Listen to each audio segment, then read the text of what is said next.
So to conclude, I'll give you an example of just such a site, namely Golden Nielsen's most recent project, the Trampoline House.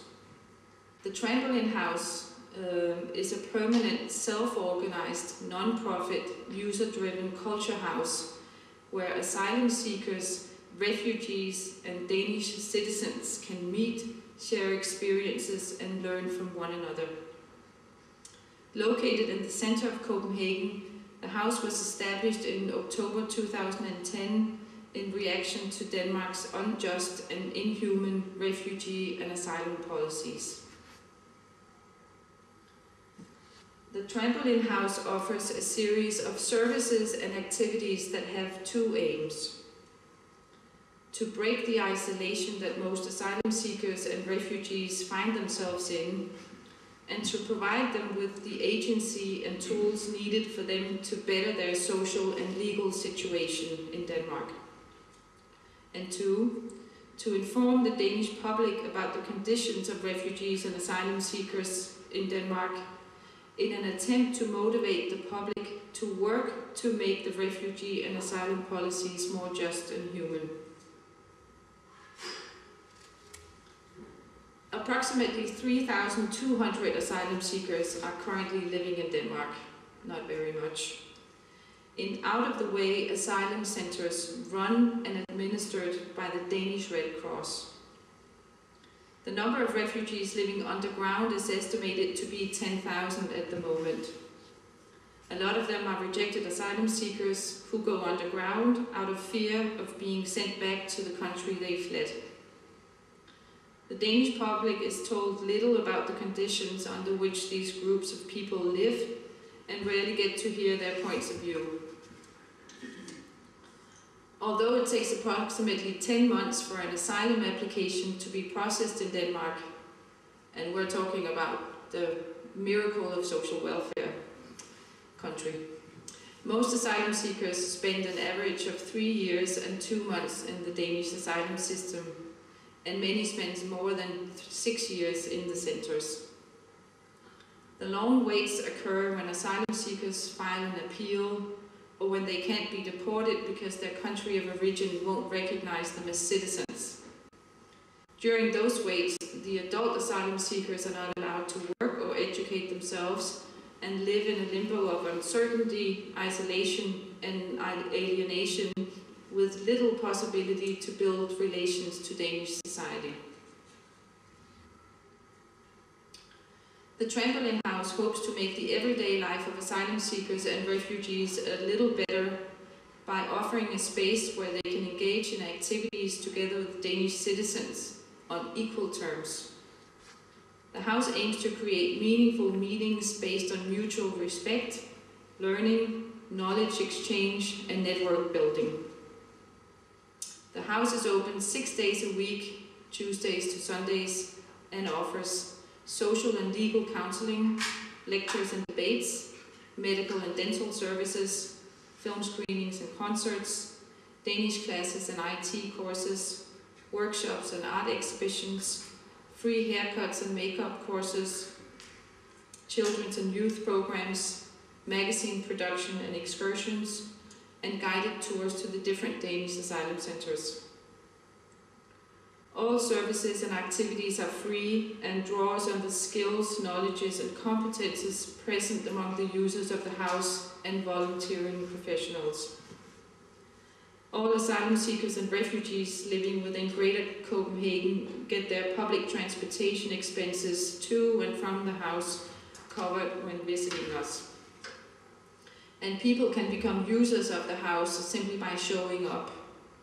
Since the house is user-driven, it means that everyone will have an influence on whatever takes place in it.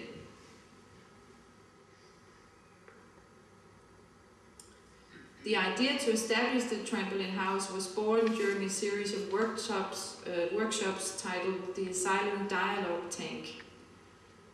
These workshops were conceived and conducted by Golden Nielsen together with artist Joachim Hamu, and took place in the Danish asylum centers Kongelunden and Sandholm from January to March 2009. The ADT workshops, as we call them, brought together 20 residents from different Danish asylum centers and 20 art, architecture, social work, journalists and anthropology students. The aim was to analyze the problematics of the Danish asylum system and to discuss how to better the living conditions for asylum seekers in Denmark. Crucial to ADT was the effort to allow the criticisms of asylum seeker residents to be heard and to use artistic activist methods to develop alternative solutions in collaboration with the residents. ADT soon concluded that any attempt to socially redesign the asylum centers would be fruitless. It was not the architecture of the centers as such that was the problem. It was the number of years asylum seekers are forced to live in them without knowing if or when they'll be granted asylum or deported, and without being able to work, educate themselves, and build relations to Danish society while they wait. Acknowledging that it will take years to change the Danish refugee and asylum policies, ADT's immediate answer to this inhuman situation was to self-organize and work to establish 1. An asylum seekers street paper, and 2. An independent user-driven culture house where Danish citizens and asylum seekers and refugees could meet and learn from one another. Both would provide asylum seekers with the agency and tools needed for them to better their social and legal situation, and both would inform the Danish public about the conditions in the Danish asylum centers in an attempt to motivate them to work to change them. Following the workshops, ADT thus borrowed a students' gallery at the Royal Danish Art Academy for 10 days in March 2009 in order to test how such a user-driven culture house could work. The house was collectively named the Trampoline House, the house being the trampoline that would provide its users with the support and energy needed to change their situation. The house had a cafe, a children's corner, and a hair salon, and hosted language and dance classes, legal counseling and study groups, film screenings and video workshops, debates and lectures, fleece and swap markets, and guided tours to the centers. Attracting between 50 and 100 visitors a day from all spectra of Danish society, the project was a huge success and testified to the great need for such a self-organized space. During this time, the first editorial steps to the street paper were also taken. Titled Vis-a-Vis, the paper was to feature articles on asylum and migration, written, edited and produced by a group of refugees, asylum seekers and Danish cultural producers. On June 5th, 2009, the first issue was published. On December 11th this year, the fourth issue will be launched. And during the course of its 4 issues, Vis-a-Vis has developed into an in-depth magazine featuring essays and visuals by the Vis-a-Vis group and international contributors. By the time the temporary trampoline house closed, ADT had grown into a large network counting more than 65 members and volunteers who collectively decided to form a self-governing institution that should work to raise funds in order to establish a permanent trampoline house in Copenhagen.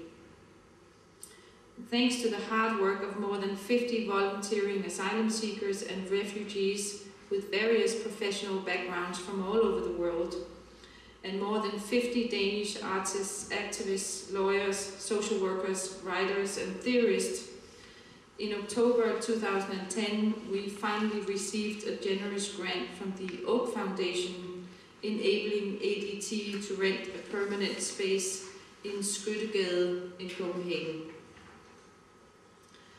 On October 13th, members and volunteers were invited to a big brainstorm meeting on what the house should look like and what services and activities it should offer. And then followed a very busy time renovating and decorating the house, signing invitations and posters, and planning activities and events for the first couple of months. And on November 27th, last Saturday, the house officially opened its doors to the public with a smash of an opening party. Thank you very much for listening.